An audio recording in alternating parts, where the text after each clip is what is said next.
Halo semuanya, balik lagi di Kedik Books bersama aku Ica. Di video kali ini aku akan memberikan informasi kepada kalian mengenai aplikasi-aplikasi membaca e-book atau buku digital legal yang gratis dan juga berbayar. Aku akan membagi ke dalam 3 kategori. Yang pertama adalah aplikasi yang gratis, yang kedua aplikasi yang berbayar, dan yang ketiga adalah aplikasi berlangganan. So, tanpa berlama-lama lagi langsung saja kita masuk ke aplikasi gratis yang pertama.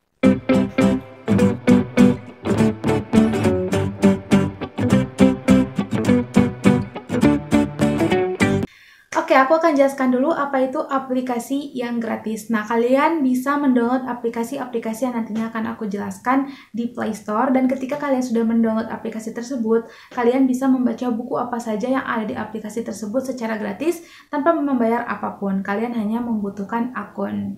Oke, langsung saja. Yang pertama adalah ePusnas. ePusnas adalah aplikasi yang dikelola oleh Perpustakaan Nasional Indonesia.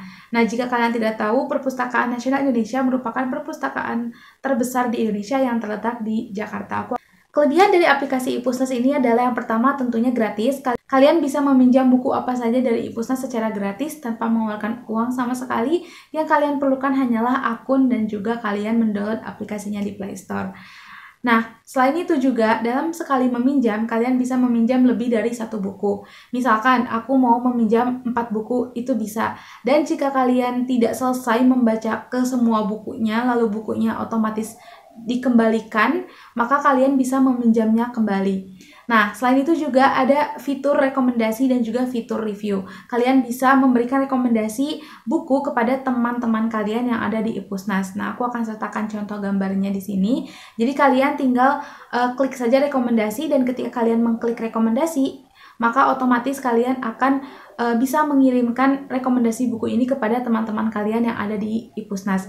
Nah, selain itu juga fitur review merupakan fitur di mana kalian bisa menuliskan opini kalian mengenai buku yang telah kalian baca. Untuk kekurangan dari aplikasi ini, menurutku aplikasi ini secara fitur masih belum selengkap aplikasi-aplikasi membaca buku lainnya. Contoh kecilnya adalah di aplikasi ePusnas ini tidak bisa mengubah light mode menjadi dark mode. Nah, aku akan sertakan gambarnya di sini. Kalian bisa lihat perbedaan antara light background dan juga dark background yang ada di ePusnas. Menurutku ini sangat useless sekali atau tidak bermanfaat karena kita tetap membaca tulisannya di atas kertas yang putih. Yang menurutku ini cukup tidak friendly untuk mata kita. Karena menurutku untuk membaca di sebuah gawai itu lebih enak untuk membaca tulisan di atas background berwarna hitam atau berwarna krem. Nah, selain itu juga untuk buku-buku terbitan minor atau buku-buku dari penerbit self-publish, itu kalian jarang menemukannya di aplikasi ini. Jadi biasanya ePusnas ini berisi buku-buku dari penerbit mayor seperti Gramedia Group, juga penerbit-penerbit lainnya yang sudah besar. Tapi jika kalian mencari buku penerbit Haru, penerbit Spring, belum ada di ePusnas ini.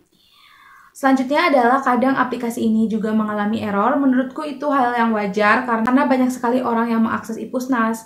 Dan juga ada beberapa buku yang misalkan buku itu hype, contohnya aku akan sertakan di sini. Nah, kalian tidak bisa meminjam buku ini karena kopinya 0. Jadi banyak orang yang meminjam buku ini sehingga kalian harus antri supaya kalian bisa mendapatkan e-booknya.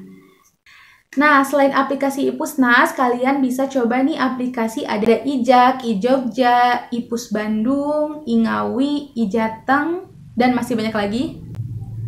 Aplikasi-aplikasi ini merupakan aplikasi yang mirip dengan ePusnas, hanya beda pengelola saja. Kalau tadi ePusnas dikelola oleh Perpustakaan Nasional Indonesia, nah, sedangkan untuk daerah-daerah ini dikelola oleh Dinas Perpustakaan dan Kearsipan daerahnya masing-masing. Contoh yang iJak, berarti dia dikelola oleh Dinas Perpustakaan dan Kearsipan DKI Jakarta. Aplikasi gratis yang kedua adalah aplikasi Wattpad. Tentu semua orang sudah tahu apa itu Wattpad, karena menurutku Wattpad merupakan salah satu aplikasi membaca buku yang terkenal dan juga banyak digandrungi oleh banyak orang, khususnya remaja, pada saat ini. Nah, menurutku kelebihan dari aplikasi Wattpad ini adalah yang pertama, kita bisa mengubah pengaturan bahasa dari bahasa Indonesia menjadi bahasa Inggris. Dan ketika kalian mengubah pengaturan dari bahasa Indonesia menjadi bahasa Inggris, otomatis akan menampilkan cerita-cerita yang ditulis oleh penulis dari luar yang berbahasa Inggris. Jadi menurutku dengan adanya pengaturan alih bahasa ini, kalian bisa mencoba untuk belajar membaca buku bahasa Inggris. Jadi jika kalian ingin belajar mencoba membaca buku bahasa Inggris secara gratis, kalian bisa coba Wattpad.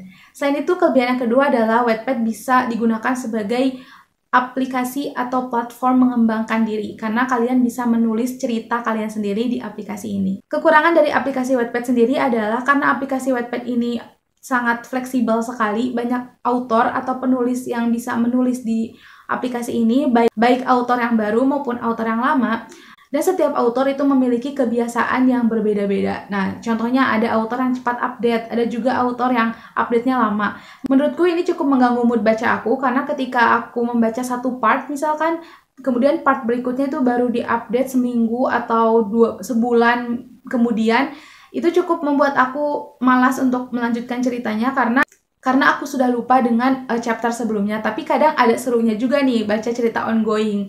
Karena kalau kita baca cerita ongoing, biasanya kita benar-benar ngikutin jalan ceritanya dari awal sampai akhirnya tamat. Selain itu, kekurangan dari aplikasi Wattpad adalah banyak cerita yang dihapus karena masalah copyright atau juga karena bukunya akan diterbitkan. Nah, misalkan kita membaca sebuah cerita dan buku itu akan diterbitkan, biasanya ceritanya itu akan dihapus dan diganti dengan tulisan cerita dihapus untuk keperluan penerbitan. Nah, jadi jika kalian membaca di aplikasi Wattpad ini, pastikan kalian melihat dulu setiap part atau chapternya apakah itu lengkap atau tidak. Karena sangat tidak enak sekali nih ketika kalian sudah membaca bukunya, terus tiba-tiba dihapus atau ternyata nggak komplit, atau itu rasanya kayak udah masuk banget ke ceritanya, tiba-tiba nggak tahu lagi jalan cerita selanjutnya kayak gimana.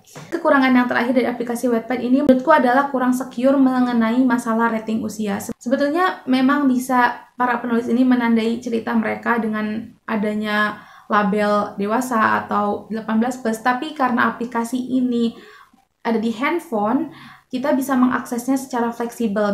Beda dengan buku. Kalau buku kita bisa memonitornya dengan mudah. Nah, tapi kalau aplikasi Wattpad ini cukup sulit untuk memonitornya.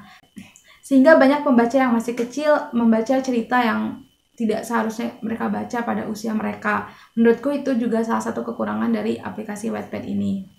Selanjutnya ada aplikasi Google Playbook dan juga Kindle. Aku akan menjelaskan aplikasi Google Playbook dan juga Kindle lebih lengkap di kategori yang kedua, yaitu kategori berbayar. Tapi aku masukkan juga aplikasi ini ke dalam kategori gratis karena ada beberapa buku di Playbook dan juga Kindle yang bisa kalian akses secara gratis. Jadi kalau kalian punya Google Playbook di handphone kalian, yang aku yakin pasti punya, cepat cek sekarang juga, siapa tahu ada yang kalian mau gratis. Nah, langsung aja kita masuk ke kategori yang kedua, yaitu kategori berbayar. Maksud dari kategori berbayar ini adalah kalian harus membeli buku tersebut sehingga kalian bisa membaca buku tersebut sampai habis. Nah, kelebihan dari aplikasi berbayar ini adalah kalian bisa memiliki buku tersebut, sama seperti kalian membeli buku fisik. Hanya saja yang membedakan, kalian tidak membeli buku fisik, melainkan kalian membeli buku digital atau e-book. Kita mulai dari aplikasi yang telah aku sebutkan sebelumnya, yaitu Google Playbook. Aplikasi Google Playbook sendiri menurutku kelebihannya adalah buku bahasa Indonesia yang ada di aplikasi Google Playbook itu lengkap, karena biasanya memang penulis Indonesia yang menerbitkan e-book atau buku digital itu menerbitkannya melalui Google Playbook. Selain itu, fitur yang ada di Google Playbook jauh lebih canggih daripada fitur-fitur yang ada di ePusnas. Contohnya adalah fitur dark mode seperti yang akan aku tunjukkan di sini.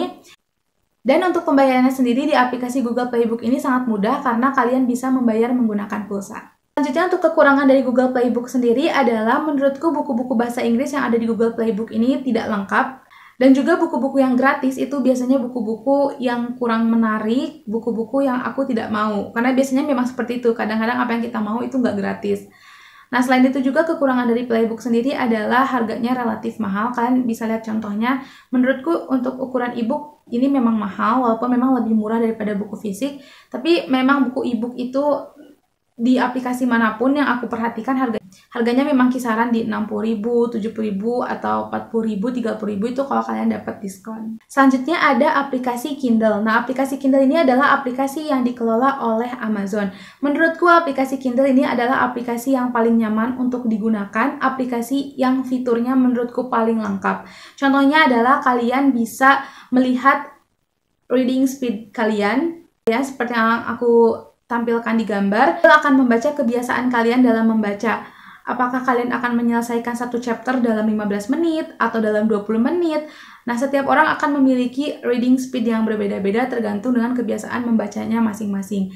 Kelebihan lain dari aplikasi Kindle ini adalah buku bahasa Inggrisnya sangat lengkap sekali. Namun yang menjadi kekurangannya adalah kalian tidak bisa mencari buku bahasa Indonesia di Kindle. Jadi di Kindle ini hanya menyediakan buku-buku berbahasa Inggris. Dan untuk kekurangannya sendiri, selain yang tadi tidak ada bahasa Indonesia, banyak sekali buku-buku yang tidak available di Indonesia. Jadi ada beberapa buku yang dia itu hanya available di US atau Amerika. Sehingga untuk bisa membaca buku yang hanya available di Amerika, itu kalian harus menggunakan trik-trik yang kalian bisa cari sendiri di Google. Nah, selanjutnya adalah aplikasi-aplikasi yang mirip dengan Google Playbook dan juga Kindle, tapi aku tidak akan berbicara banyak mengenai aplikasi ini karena aku belum pernah pakai. Ada Kobo Books, Nook, dan juga Rakata. Nah, untuk Rakata sendiri adalah aplikasi yang dikelola oleh penerbit Mizan dan harga e-booknya dimulai dari 10.000 saja. Sedangkan untuk Kobo dan juga Nook ini mirip dengan Kindle, hanya mungkin yang berbeda adalah koleksi bukunya menurutku masih lebih banyak. Dan setauku masih lebih banyak di Kindle. Selain itu ada aplikasi Storyal. Nah, aplikasi Storyal ini mirip seperti Wattpad, tetapi dia berbayar. Jadi misalkan ada cerita di Storyal terdiri dari 35 chapter. Nah, biasanya chapter 1 sampai 10 itu gratis. Dan dari chapter 11 sampai chapter 35-nya itu berbayar. Nah, selain itu juga aplikasi yang mirip dengan Storyal ada KBM aplikasi. Aku juga belum pernah pakai KBM aplikasi, tapi aku sempat download untuk melihat koleksi bukunya seperti apa. Dan banyak buku-buku romance Islami di KBM ini. Nah, jika kalian tertarik membaca romance Islami, kalian bisa coba download KBM. Dan jika kalian ingin mengetahui rekomendasi romance Islami dari aku, kalian bisa tonton video aku sebelumnya. Klik di kanan sini atau aku taruh linknya di description box. Oke, langsung yang terakhir adalah aplikasi berlangganan. Nah, maksud dari aplikasi berlangganan ini adalah kalian berlangganan untuk membaca buku selama 1 bulan.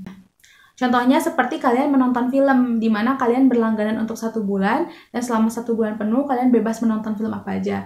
Nah, kurang lebih sistemnya sama. Hanya saja yang membedakan adalah jika film kalian menonton, jika buku kalian membaca.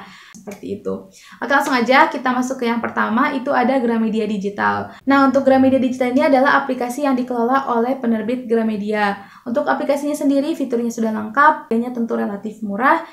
Namun, buku-buku yang ada di Gramedia Digital ini biasanya buku-buku terbitan Gramedia Group atau juga ada sebetulnya dari penerbit-penerbit lain, tapi jika kalian mencari buku dari penerbit Haru, penerbit Mizan, sepertinya belum ada di Gramedia Digital ini.